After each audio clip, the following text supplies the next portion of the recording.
The email pinged into my inbox at 7:03 a.m., right on time. I clicked open, expecting the usual monotony of requests, status updates, and procedural nonsense. But what greeted me was something else entirely. The subject line, New Uniform Standards, Immediate Compliance Required. It was from Acting Chief Deputy Eliza Wayne. Of course it was. Good morning, team. The forced positivity almost made me gag. As part of our continued commitment to professionalism, the Sheriff's Department is implementing new uniform standards. These will be effective immediately. Please make sure to adjust your attire accordingly. As a reminder, we are all part of one team, so let's make sure we all look the part and support each other. We're all in this together. Thackeray, one team. I scrolled down, my eyes already rolling. A few emojis here and there, a fake cheerfulness plastered over a sharp demand for compliance. But the real kicker came at the end of the message. Special attention will be given to officers whose uniforms do not comply with these new standards. We are aware that some officers are testing the limits of this policy. Please make sure you are in full compliance so we can avoid any unnecessary issues. It was as subtle as a sledgehammer, and I knew exactly who Eliza was talking about. Me. My uniform, a perfectly tailored set of regulation-grade gray tactical pants with custom stitching for mobility, had been making waves ever since I started wearing them. I had no intentions of switching to the loose, ill-fitting pants that Eliza favored for the department's image. My pants were functional, designed for someone who actually worked, not for someone who sat behind a desk all day. I sighed, taking a long gulp of my coffee. Another round of low-level psychological warfare from Eliza Wayne. I could already feel the tension in the air as I imagined her smug smile, her twisted satisfaction as she made her little digs at me, all while sitting in her cozy office, insulated from the real work on the streets. I leaned back in my chair, my fingers still on the keyboard, and composed my reply. I didn't bother to write anything outlandish or snarky. Eliza would get the point soon enough. I just hit reply, typed one simple line, and clicked send. Already complying with the new standards, Eliza. Thanks for the heads up.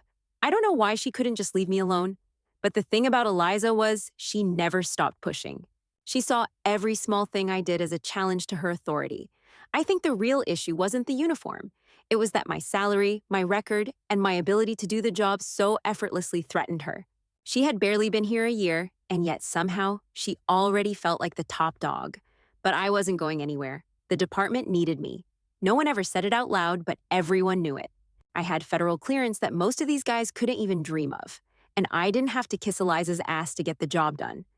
I stood up and stretched, glancing out the window at the early morning fog rolling off the ocean. A sleepy coastal town, tucked away at the edge of the world. Yet here I was, caught in a battle that had nothing to do with actual crime or law enforcement. No, this was about power, about control. I took another sip of coffee and grinned to myself, feeling that quiet sense of resolve building inside me. Let her try. I was deep into reviewing patrol reports when I heard the unmistakable click of heels approaching. I didn't need to look up. I knew exactly who it was. Eliza had a way of making her presence known, like a storm before it hit, swirling with authority and a hint of malice. She didn't waste time with pleasantries. As she entered my cubicle, she crossed her arms, surveying my uniform with a slight frown. Her eyes lingered on the custom stitching of my gray tactical pants, an obvious point of contention. "Camilla," she said, her voice dripping with saccharine sweetness, "I wanted to talk to you about something important." She glanced at Officer Shelley, her eager aide, who hovered behind her like a shadow, ready to jump in with buzzwords and meaningless jargon. I kept my gaze steady on the files in front of me, as if I hadn't heard her. I wasn't about to engage in her theatrics. Instead, I focused on the paperwork I was filing, knowing she'd get to the point soon enough. Eliza took a deep breath, setting the stage for what I knew would be another round of her passive-aggressive power play. "We've received feedback about your uniform," she continued, her eyes narrowing. "It's not exactly consistent with the new guidelines, is it?" I glanced up at her, finally meeting her eyes. "It complies with all department standards," I replied coolly. My voice was calm, but underneath I could feel the pressure of her thinly veiled hostility. "I also have the direct approval of our U.S. Marshals liaison to wear them." Eliza's face tightened. She wasn't expecting that response. Behind her, Officer Shelley shifted uncomfortably, eager to chime in, but I cut her off before she could speak. "My pants are tailored for mobility," I said evenly, "which is a crucial part of my role here. I'm not just sitting behind a desk." You can check the policy if you'd like, but it clearly allows for operational modifications when necessary. Eliza pursed her lips, clearly frustrated. Well, this is about optics, Camilla, she said, emphasizing the word optics, as though it were a magic bullet to pierce my resolve. Team optics. We need to present a unified, professional image to the public. Discipline, visual consistency. These are the things that matter. Visual discipline? I repeated, leaning back in my chair slightly, watching her closely. Is that what you think this is about? My pants? Don't make this harder than it needs to be, Eliza snapped, her tone suddenly sharper. You know as well as I do that the uniform policy was put in place for a reason. And you're not exactly helping morale by flaunting the rules, are you? I tilted my head slightly, letting the silence hang in the air. It's not about the pants, Eliza. This is about control. It always has been. Her eyes flickered. I'd hit a nerve. I wasn't just some new recruit she could push around. I'd been here long enough to know how these games were played. She cleared her throat, masking the small crack in her facade.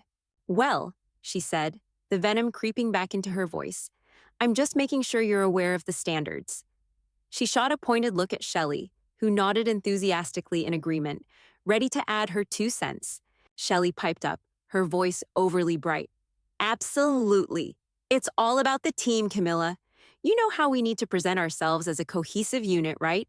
The community expects it. And, well, we don't want to seem like we're undermining the department, do we? She smiled too wide, as if her smile could somehow cover the thinly veiled threat in her words. I looked from Eliza to Shelley, then back to my files. Undermining? I'm doing my job just fine, Shelley, I said quietly, my voice steady. If there's a problem, we can bring it up to HR. But we both know what this is about. It's not about the uniform. It's about power. Control. For a brief moment, there was a flicker of hesitation in both their faces, like they were trying to decide whether or not to push me further. But I wasn't going to give them the satisfaction of a reaction. I held their gaze, unflinching, waiting for them to make their next move. Shelley opened her mouth to respond, but Eliza cut her off with a sharp, almost impatient gesture. We'll leave it for now, Camilla, she said, her voice tightly controlled. But you're on notice. If there's any further deviation from the uniform standards, we'll have to take more serious steps. Is that understood? I nodded, a small smile tugging at my lips, not because I found the situation amusing, but because I knew what this was. Another round of their power games. And I wasn't going to let them win. Understood, I said coolly, pushing the file aside. Anything else? Eliza looked at Shelley, her eyes narrowing as if she were trying to read me. Then, with a thin smile, she turned on her heel and walked away, her heels clicking loudly against the floor, the sound echoing in the otherwise quiet precinct. Shelley followed her, but not before sending one last lingering look in my direction, parting threat, part apology. I let out a quiet breath, the tension in my shoulders easing. They thought they could break me, make me bow to their petty demands. But I wasn't about to play their game. Not now. Not ever. This wasn't about pants or optics. It was about power, about making sure they could control the people around them. But I wasn't going to let that happen, not without a fight. As I returned to my patrol review, I felt the weight of their gaze still lingering on me. They wanted to push me, test my limits. But the thing about limits was, I knew exactly where mine were, and it wasn't where Eliza thought they were. I'd made it this far by sticking to my guns, and I wasn't about to let her break me now. The afternoon stretched before me in a haze of paperwork and routine patrol reports, but everything stopped when I saw the calendar alert pop up. Conduct Review, Room 2A. I froze for a moment, my heart dropping into my stomach. There was no mistaking it. The meeting had been scheduled under the guise of routine, but I knew exactly what this was. The stakes had shifted from annoying office politics to something darker, the kind of thing that would end with someone's career being sacrificed. And I was sure I was the one being set up to take the fall. I slipped my federal credentials into my holster as I stood up, the weight of the badge suddenly feeling heavier than usual. There was no use dragging this out. I was walking into a firing squad, but I'd been through worse. Still, my pulse quickened as I made my way down the hallway toward the conference room. The soft hum of fluorescent lights above felt oppressive, and I noticed how the few officers lingering around quickly turned their attention away, as if they could already sense what was coming. Room 2A was eerily quiet as I opened the door. The space felt more like a courtroom than an office. There, seated like judges, were Eliza, Shelley, and a silent county administrator who looked like he'd rather be anywhere else. The atmosphere was thick with an almost tangible tension. Eliza's eyes flicked up from her notes, and there was a flash of something in her gaze. Victory, maybe. She'd been waiting for this. She'd orchestrated it. "Deputy Hart," she said, her voice dripping with that practiced politeness I hated so much. "Please have a seat." I sat across from them, my back straight, my expression neutral. I wasn't going to give her the satisfaction of seeing me rattled. This wasn't the first time I'd been called into a room like this, and it wasn't the first time someone tried to take me down. But this time, something felt different. It felt like the game had changed, and I was playing for bigger stakes now. "Camilla," Eliza began, adjusting her glasses as if she were about to deliver some sort of reprimand, "I'm sure you're aware that there have been ongoing concerns about your conduct and your failure to adhere to the department's new uniform. Standards." I let the words wash over me. This was it, the excuse they'd been waiting for, the uniform. But this wasn't about pants. I had known it from the beginning. "That's right," I replied, my voice calm, giving nothing away. "I've complied with the regulations, as outlined. My uniform meets the standards required by the department." Eliza didn't like that answer. Her lips tightened into a thin, frustrated line. "We've looked into it further," she continued, as if the words were carefully rehearsed, "and it's become clear that your behavior is undermining the unity of this department. The optics are damaging, and frankly, your continued disregard for the policies in place is disruptive." I knew what she was doing. She was weaving a story to fit her narrative. They didn't want to fire me for real reasons, because that would be too risky. Instead, they'd manufactured a case against me, hoping I'd break under the pressure of their faux professionalism. Shelley leaned forward from behind Eliza, eager to pile on.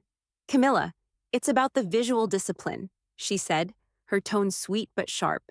"The team optics, the consistency. We're all in this together, and you're setting a poor example." I could barely hold back my eye roll. "Visual discipline?" I repeated, incredulous. "Is that what this is about? Are we talking about my uniform, or are we talking about something else? Because if you're looking for uniformity in behavior, I can assure you, you won't find it by picking out the color of my pants." Eliza's gaze hardened, but she masked it quickly. "This isn't just about the uniform. It's about you questioning authority. You've been a problem for months now, and it's time we addressed it. Your refusal to fall in line doesn't just hurt your image, it hurts the department." It was a direct jab, but I wasn't going to give her the satisfaction of seeing me flinch. "I'm not refusing to fall in line," I said slowly, locking eyes with her. "I'm just not going to be part of a game I didn't sign up for. If you want to fire me for a pair of pants, that's your decision. But you can't pretend this is about anything but control. You've been trying to undermine me from the start, and now you've found your excuse." Eliza looked like she might snap at any moment. The silence in the room grew thick, each of us holding our ground. Shelley shifted nervously in her seat but didn't speak again. "You've made your point, Camilla," Eliza said, though it was clear she wasn't finished with me. "But we've decided that your actions have gone too far. We're formally placing you on notice for noncompliance and conduct that undermines the department. Effective immediately, you're suspended pending further review." I didn't flinch, didn't show any reaction, even as the weight of her words hit me. "So you're firing me," I said quietly. "Yes," Eliza replied, "effective immediately. You've created a toxic atmosphere here, and frankly, I can't have that kind of behavior undermining everything we've worked for." I sat there for a moment, taking it all in. The power play was obvious, but I wasn't going to let her feel like she'd won. I had the last word here. I finally broke my silence. "You've just fired the only deputy with federal investigative clearance and ties to the DOJ, I said, my voice even but with an edge of warning. "You just severed the department's access to federal resources." There was no response, no defense. Eliza's face went a shade paler. She hadn't even considered that. "You'll realize the mistake you've made soon enough," I added, standing up slowly. "But by then, it will be too late." Without another word, I turned and walked out of the room, the sound of my footsteps echoing in the quiet hallway behind me. I didn't look back. This was only the beginning. The box in my hands was small. It wasn't heavy, but it felt like it held everything I needed to leave behind. A few personal items, my jacket, a pen holder, and the few remnants of my dignity I could carry out the door without crumbling under the weight of their judgment. I passed through the precinct, trying not to notice the stares. It wasn't my first time walking out of the department, but this was different. This time, they weren't watching me leave with pride or envy. They were watching with fear. Fear of what? That they might one day end up like me? That all it would take to end their careers was one wrong word from someone like Eliza? Maybe they could feel the weight of it in the air, the suspicion that things would never be the same now. I didn't care. I wasn't here for their approval. I wasn't here to be anything but professional. As I walked past the desks, a few colleagues glanced up, their faces hardening when they saw the box in my hands. Some didn't even look up, too afraid to acknowledge what was happening, too afraid to get caught in the wake of Eliza's destructive power play. A couple of the younger officers gave me nervous smiles, but I could see it in their eyes. They knew the game. They were next. Just a matter of time before Eliza found something to use against them. The silence was deafening. It was as if I had become a ghost in my own department. At my desk, I paused, staring at the empty space where my things had once been neatly arranged. A part of me expected some kind of farewell, someone to say, "Sorry this happened," or "We'll miss you." But there was nothing. No one spoke, no one moved. The captain, who had always sidestepped confrontation, was nowhere to be seen. I walked over to the door, my steps slow and deliberate, and paused just before I exited. I didn't look back. The captain appeared at the threshold of the office, his face pinched with discomfort, his hand gripping the doorframe. "Camilla," he said, his voice barely above a whisper. "I'm sorry it had to end this way." I glanced at him, but I didn't say anything. He didn't deserve my words. Not now. Not after years of silence and avoidance when things had gone sideways. I could see the shame in his eyes, but I wasn't about to play the game with him anymore. "Take care, Camilla," he added, and I couldn't help but notice how hollow the words sounded. I nodded once, then turned and walked out the door. No one followed. No one asked where I was going or what I would do next. It felt like they were all hoping the door would swallow me whole. The exit was far too quiet for the magnitude of the situation, but that's what it was, wasn't it? A game of power, and I wasn't going to give them the satisfaction of seeing me crack.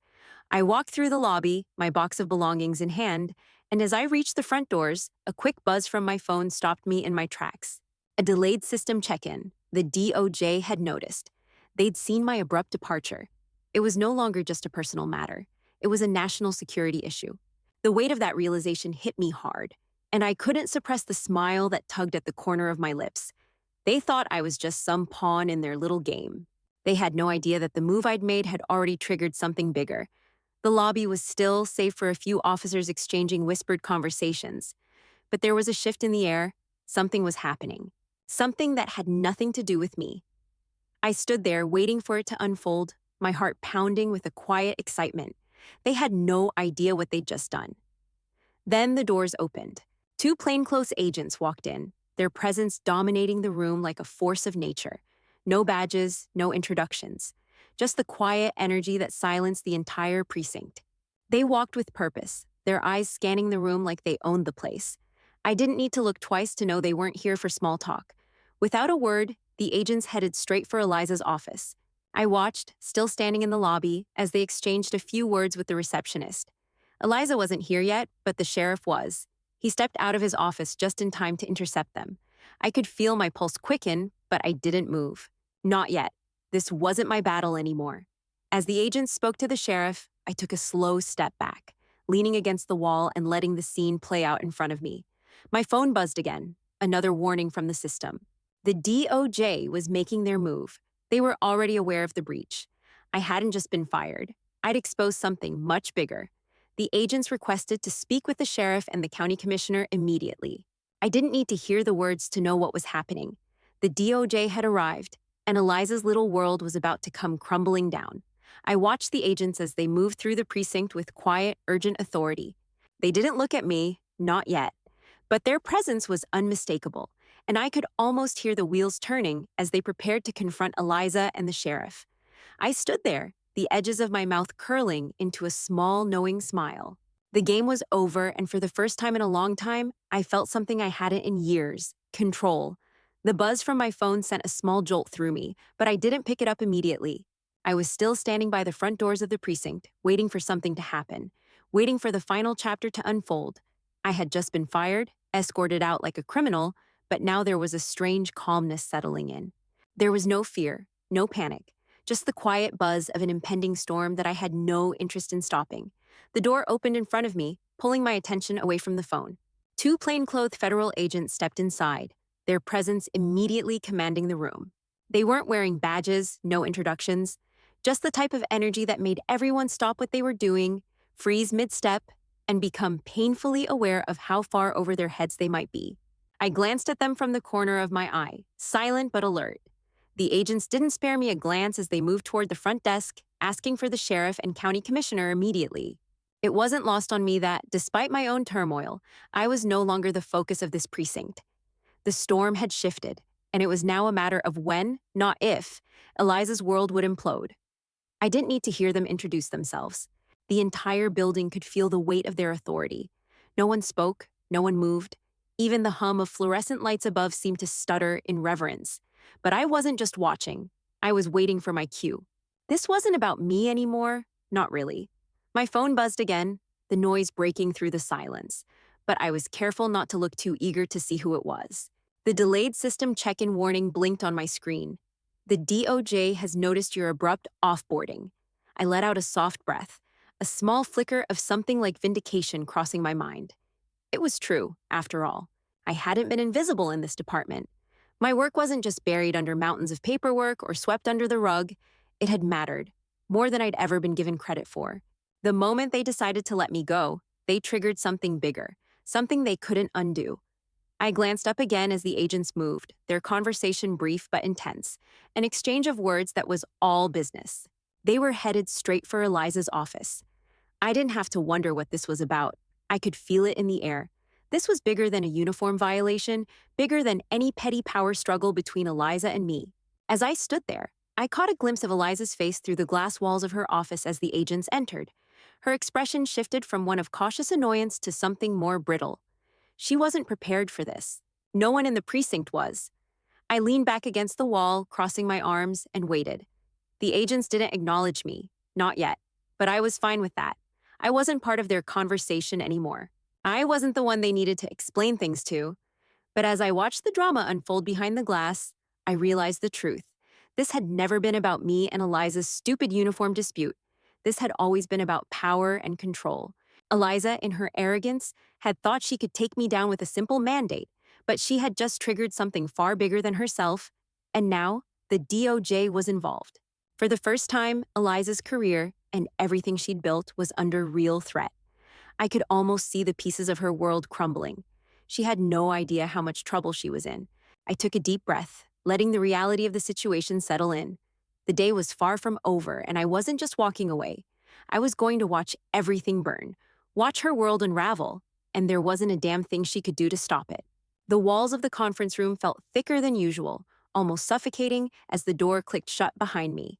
The glass that separated me from Eliza's little tribunal gave the entire scene a surreal, almost clinical vibe. In front of me sat Eliza and the sheriff, both poised in their seats, trying to appear calm, collected. But the tension between them was palpable. The federal agents had arrived earlier, making their entrance with the kind of unspoken authority that made everyone in the precinct hold their breath. No badges, no names, just the way they moved, deliberate, commanding, like they knew something no one else did. I wasn't surprised when they called the sheriff and the county commissioner into the meeting. I could already feel the reverberations. They had no idea what they were about to face. I sat in the back of the room, far enough to be out of their direct line of sight, but close enough to hear every word. They hadn't acknowledged me, not yet, and I wasn't in any rush to make myself known. This wasn't about me anymore. It was about what they'd done and what they'd failed to see. Eliza's hands were folded in front of her, a false semblance of calm. The sheriff sat beside her, a quiet figure in a crisp uniform, the lines of his face drawn tight with discomfort. I could tell he wasn't used to being caught in the crossfire. He wasn't accustomed to real consequences. He'd managed to avoid them for years. "Everything's in order, Sheriff," one of the federal agents spoke up, his voice even, no emotion, just business. "We have all the documentation we need to proceed." I could see Eliza stiffen, her breath catching in her chest. She wasn't expecting this kind of directness, but she had no choice. It was happening. The agent turned to the other, who stood up and moved to the whiteboard at the front of the room, flipping open a folder thick with papers. He slid the first document onto the board, and the room fell silent as it filled the space. "Here," the agent said, tapping the paper, "we have the first clear breach of compliance. It begins with Deputy Hart's termination, an action that was made without full knowledge of her federal clearance, which is attached to every significant investigation this department handles. I could see Eliza's jaw tighten. She shot a look at the sheriff, but he said nothing. They were trapped. By firing Hart without cause, the agent continued, his eyes flicking toward Eliza. You've severed the department's access to federal resources. This isn't just about a uniform violation or personnel compliance, it's about a gross oversight that has compromised an ongoing national investigation. I saw the moment it hit Eliza. Her face drained of color as the words registered. Her carefully constructed power base was crumbling, and she had no defense. The agent turned his focus to a different document, this time a series of communications between Eliza and outside contractors, all neatly compiled and presented like evidence for a case. Additionally, the agent continued, we've found irregularities in your correspondence. These email chains reveal a pattern of circumventing federal procedures to maintain control over department resources. This, combined with your personal resentment towards Deputy Hart, created a situation ripe for exploitation. Eliza's lips moved, but no words came out. She was too far gone, trying to collect herself, but she couldn't stop the avalanche of facts. And this, the agent said, turning another page to reveal a long list of federal violations. This is the most damaging. Your failure to report breaches in protocol, as well as your misleading statements about Hart's performance, has triggered an external audit and led to the immediate revocation of this department's DOJ clearance. The room was dead silent now, except for the quiet shuffle of papers. Through the glass, I could see Eliza's hands gripping the table, her knuckles white. Her career, her reputation, all of it was crumbling in front of her. But she still couldn't grasp the full extent of the disaster she had caused. The second federal agent looked up, his voice cutting through the tension. Eliza Wayne, you are officially the point of origin for a breach in federal compliance. The department is under audit, and you will be placed on administrative leave pending further investigation. Eliza's face flickered, her expression shifting from disbelief to something darker, more desperate. This is absurd, she stammered. This is a mistake. I've been nothing but dedicated to this department. Your actions suggest otherwise, the agent replied, unfazed. I could almost hear the quiet ticking of the clock in my head. The game was over for her, but I didn't need to say anything. I had been quiet through this entire exchange, watching Eliza's career unravel with every word. The truth was speaking for itself, louder than anything I could have said. I didn't need to be the one to break her. The agents had already done it for me. The conference room was no longer filled with tension, not the kind I had expected. Eliza's earlier smugness had evaporated. The sheriff looked like he had been stripped of his authority. There was no more posturing, no more pretending they had control. They were desperate now, desperate to fix what they had just broken, to patch up the cracks they'd made in the department's foundation. I stood outside the glass-walled room, watching Eliza, the sheriff, and the county commissioner, their faces painted with a mix of frustration and fear as they looked through the documents the federal agents had laid out for them. I could hear bits of the conversation, but nothing was as damning as what had already happened. Their careers were crumbling, their positions slipping through their fingers, and for the first time in what felt like forever, I knew something they didn't. This wasn't just about me anymore. The agents were still inside, their words a quiet, steady force of justice, while Eliza tried to scramble for something, anything, that might save her. But she had no defense left. Moments later, the door to the glass room opened, and out stepped the sheriff and commissioner. Their faces were like mirrors, empty, shocked, and searching for any shred of hope. When they saw me, they froze. It was almost poetic. Here they were, the men who had always taken the easy route, always let someone else do the heavy lifting, and now they were desperate for a solution, and I was the only one who could provide it. The sheriff cleared his throat, his voice trembling slightly. Camilla, he said, the attempt at formality faltering. We, need to talk. I crossed my arms over my chest, leaning back against the wall. The agents were still inside, finishing up the paperwork and locking everything into place, and I was more than content to let them make the final move. But this moment was for me. I'm listening, I said coolly. I'm sure you're about to offer me my job back with a shiny new title and a fat raise, but I'm not interested in what you have to offer. The sheriff's face contorted as if he hadn't expected me to be so direct. He glanced at the commissioner, whose face was now drawn tight with concern. We understand that this has been a mistake, the commissioner said, voice strained, and we're willing to make it right. We can reinstate you. Full senior title. A 20% raise. We can fix this. I looked from one of them to the other, meeting their eyes. The sheriffs had a glimmer of hope in them, the kind that was almost too desperate to mask. But the commissioner's? Those eyes were cold, calculating, and looking for a way to salvage his own career. I exhaled slowly, letting the silence drag between us before I spoke again. The salary you can afford won't cover the damage you've caused, I said, each word sharp and deliberate. The commissioner's mouth opened slightly, but he didn't speak. The sheriff, still trying to manage his emotions, glanced nervously toward the glass room. The agents were wrapping up their investigation, their work done for now. They were waiting for me. No, I said again, more firmly this time. You've already made your choice, and I'm not interested in playing the game anymore. The sheriff's face sank, the glimmer of hope extinguished. The commissioner, still trying to salvage something, spoke again. Camilla, please.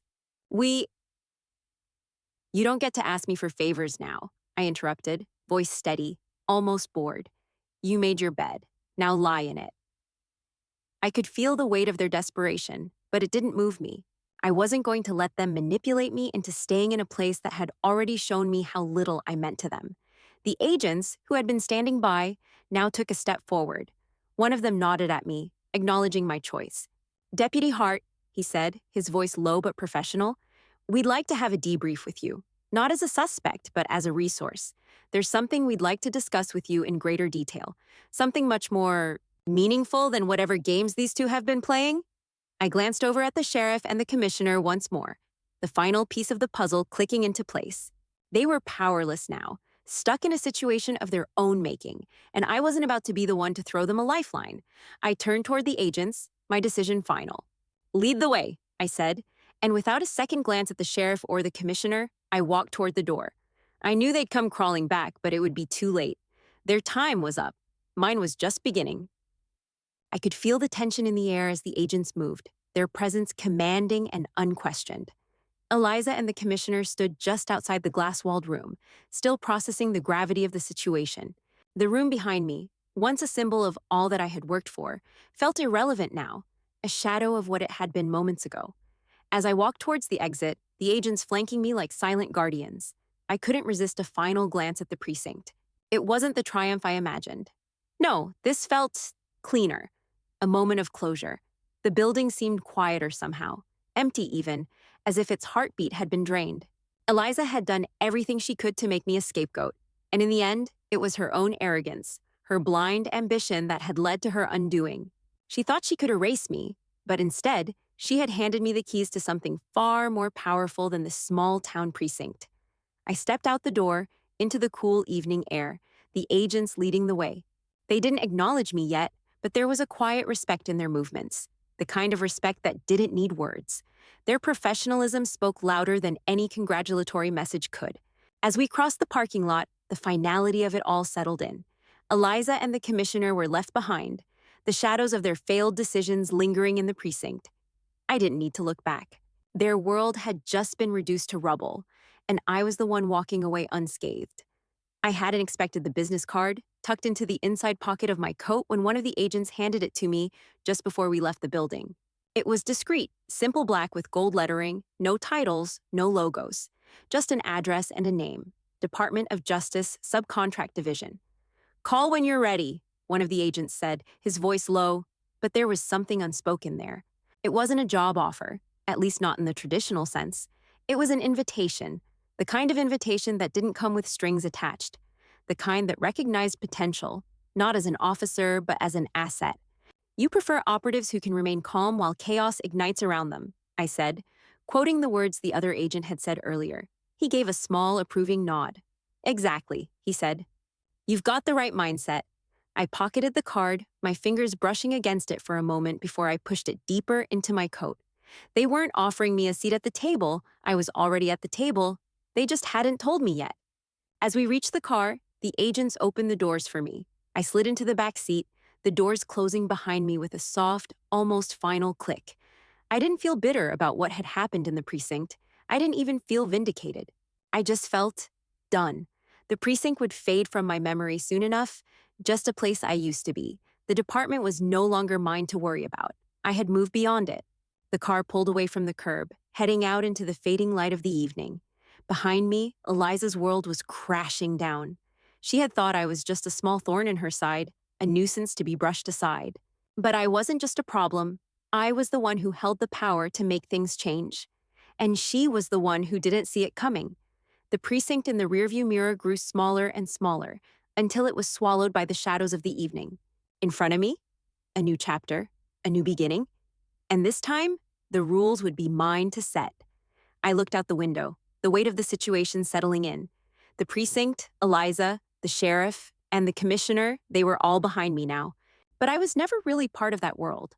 I had been playing their game, and now I was stepping into a bigger one. The kind that mattered.